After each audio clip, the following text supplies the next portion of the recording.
Hello guys, welcome back to the channel for another amazing video. मैं हूं आपका host और आप लोग देख रहे हैं क्यों फैक्ट चैनल। आज हम इस वीडियो में ऐसे लीडर के बारे में बात करेंगे जो मजलूम मुसलमानों का मसीहा माना जाता है। जहां सारे मुस्लिम लीडर्स इजराइल के हाथों बिके हुए हैं या डरते हैं इजराइल के खिलाफ जाने से। आप लोग लगभग समझ ही गए होंगे कि किसके बारे में बात कर रहा हूं।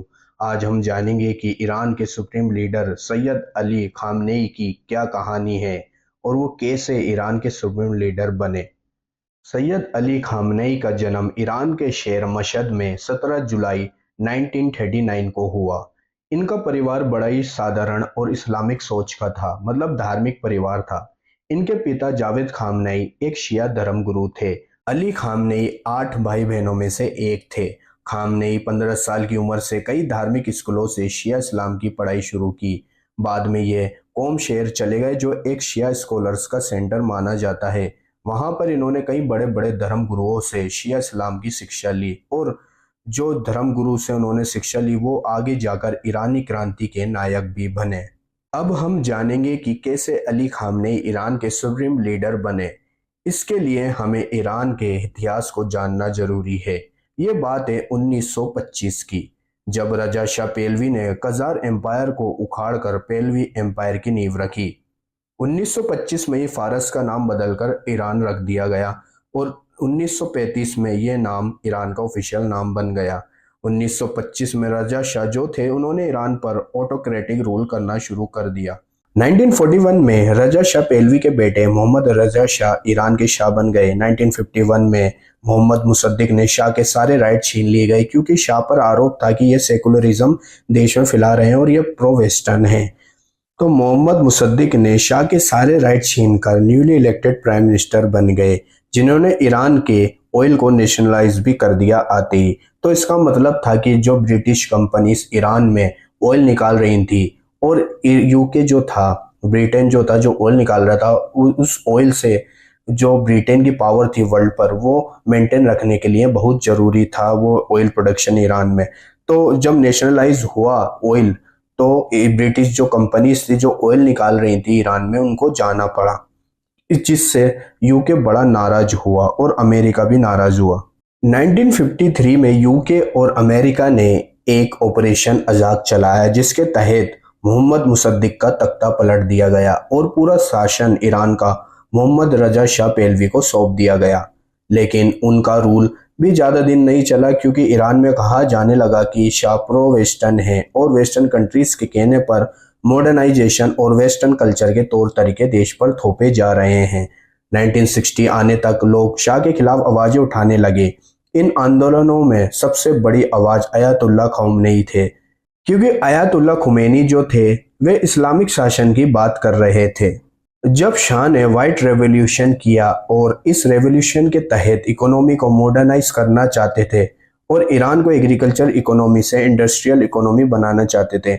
इस रेवोल्यूशन के तहत ईरान में तमाम जमींदारों की जमीन ले ली गई, किसानों को बहुत कुछ देने की कोशिश की गई, कई इंडस्ट्रीज लगाई गई, जिसकी वजह से जागीरदारों और जमींदारों में चिंता बढ़ने लगी। इससे भी शाह के खिलाफ हो रहे प्रदर्शनों को ताकत मिली। इन प्रदर्शनों के बीच खामेनी को शाह की सीक्रेट पुलिस, जिसको सवाक कहते हैं, गिरफ्तार कर लिया और जेल में डाल दिया, जहां पर उनको बहुत टॉर्चर किया गया, लेकिन उन्होंने हार नहीं मानी। 1979 में जब इस्लामिक रेवोल्यूशन हुआ ईरान में, तो खामेनी जो थे एक बड़े नेता के रूप में उभरे और लोगों के साथ मिलकर शाह का रूल खत्म कर दिया और उखाड़ फेंका उनका शासन, और शाह ईरान छोड़कर चले गए और ईरान एक इस्लामिक रिपब्लिक बन जाता है। 1981 में खामेनी ईरान के राष्ट्रपति बन जाते हैं, लेकिन 1989 में उनकी मृत्यु हो जाती है जब सैयद अली खामनेई ईरान के नए सुप्रीम लीडर चुन लिए जाते हैं। लेकिन इनका सुप्रीम लीडर के तौर पर चुन लिया जाना बहुत ही शॉकिंग था क्योंकि अली खामनेई हुजूतुल इस्लाम थे, ना कि अयातुल्ला उजमा। अब आप लोगों के मन में सवाल आ रहा होगा कि इसमें डिफरेंस क्या है। आइए समझते हैं। अंतर यह है कि अयातुल्ला जो हैं वो हायर लेवल धार्मिक गुरु होते हैं। अयातुल्ला उजमा यानी ग्रैंड स्कॉलर जो धार्मिक कानून और धर्मों का ज्ञान रखते हैं, यानी ये बताते हैं कि किस में क्या सही गलत है, यानी फतवे जारी कर सकते हैं, जबकि शिया इस्लाम में जो हुजूतुल इस्लाम होते हैं वो मध्यम स्तर के रिलीजियस स्कॉलर माने जाते हैं जो धार्मिक शिक्षा तो दे सकते हैं और इससे ज़्यादा नहीं। तो अली खामनेई को काफ़ी बाद में अयातुल्ला का दर्जा मिला, लेकिन उनका सुप्रीम लीडर के तौर पर चुना जाना उनकी क्रांतिकारी वफादारी पर आधारित था, ना कि उनकी धार्मिक स्तर को लेकर था। 1989 से ईरान का सारा रूल खामनेई के हाथ में आ गया। तब से पूरा देश ईरान उन्हीं के डायरेक्शन पर लगातार चल रहा है। इसराइल के खिलाफ एक्सिस ऑफ रेजिस्टेंस के सेंटर भी खामनेई माने जाते हैं। एक्सिस ऑफ रेजिस्टेंस उसको कहते हैं जो ईरान की लीडरशिप में इसराइल के खिलाफ स्ट्रगल कर रहे हैं, जैसे लेबनान में हिजबुल्लाह, यमन में हूथी, गाजा में हमास जैसे ग्रुप कर रहे हैं। 86 साल की उम्र में खामनेई आज भी इसराइल और अमेरिका को ललकारते हुए दिखाई देते हैं, जैसे 90s के दशक में सद्दाम हुसैन ललकारा करते थे। मार्च 2025 में उन्होंने ट्रंप की धमकियों का जवाब काफ़ी तल्खी से दिया था। उन्होंने कहा कि अगर अमेरिका हमला करेगा तो उसको बड़ा नुकसान उठाना पड़ेगा। ऐसा कहा जाता है कि उनका यह बहादुरी वाला अंदाज वो दरअसल करबला की लड़ाई से इंस्पायर्ड है। खामनेई मजलूमों के मसीहा भी माने जाते हैं, क्योंकि 57 मुस्लिम लीडर्स में केवल यही हैं जो बड़े पैमाने पर फ्री पैलेस्टाइन को सपोर्ट करते हैं। जब इसराइल से युद्ध हुआ था तो ईरान पीछे नहीं हटा, बल्कि इसराइल एग्रेशन का मुंह तोड़ जवाब दिया था और इस हमले में ईरान के IRGC के कई जनरल्स मारे गए, जिसमें ईरान के चीफ ऑफ डिफेंस स्टाफ भी शामिल थे जो इस हमले में मारे गए।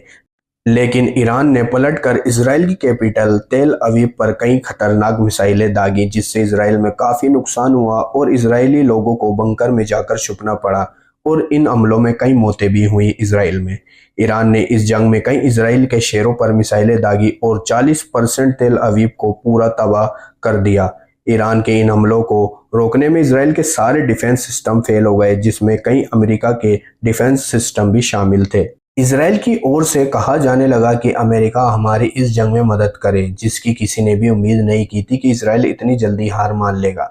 ईरान ने अमेरिका को चेतावनी दी कि अगर अमेरिका इस जंग में आया या कूदा तो उसके हर बेस पर मिसाइल हमले होंगे, जो भी मिडिल ईस्ट में अमेरिकन बेसेस हैं।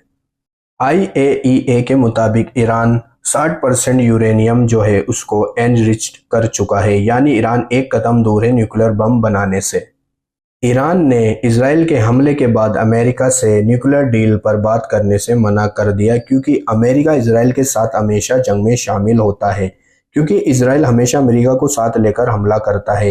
ईरान के डर से इसराइल ने सीज फायर कर लिया, लेकिन अमेरिका इसराइल को इस लड़ाई में खास कामयाबी नहीं मिली, क्योंकि ईरान ने पहले ही अपना 408 किलोग्राम यूरेनियम एक अननोन जगह पर छुपा दिया है, जो अमेरिका के B-2 बॉम्बर्स के हमले से बच गया है और सिर्फ उनकी फैसिलिटीज को ही नुकसान पहुंचा है।